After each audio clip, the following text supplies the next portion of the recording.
And good morning, everyone. We're following breaking news this morning. An attempted burglary turned into a chase down I-25. Right. It all started near I-25 and 58th around 4:30 this morning. Our John Glasgow was the first on scene a few hours ago. John, the shop owner watched the whole thing happen on his phone. Yeah, it unfolded within a matter of minutes here, and he was at home when his phone started going off, and that's when he was watching the shop get broke into just as he was trying to call police. Now, I've watched some of the surveillance footage from a number of the owners that have businesses in this complex, and you can see at least 3 suspect vehicles take off as the police arrive on scene. But I want to show you that surveillance footage from just a few minutes ago. But this is what Bear Lynch says that he saw around 4:25 on his phone this morning. He says that the suspects, they broke into his business. His phone started going off. His security system's linked to his phone. So he was watching as the suspects went through his shop as he was trying to call the police, as I mentioned. Now, Lynch says that the suspects, they were armed, they were wearing masks. So it was very hard to identify who they were. He says that he could see the police arrive on scene with his phone. And then that's when the suspects took off in a black sedan. We also saw another black vehicle and a white SUV.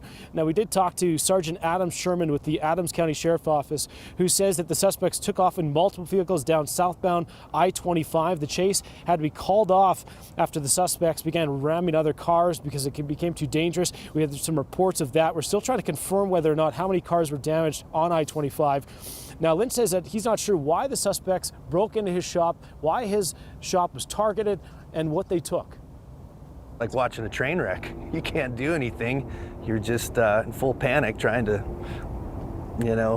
try to call the cops and watch what's going on at the same time. And, I don't live just 5 minutes down the street, so I knew there wasn't anything I could do. Yeah, he says that he was a little concerned as to if he did show up and they were armed, what would happen next. Now, we do know that the crime scene here, I'll just give you a quick look. You can see that there's still a bay door there in front of the Adams County Sheriff's vehicle, the investigation unit right there.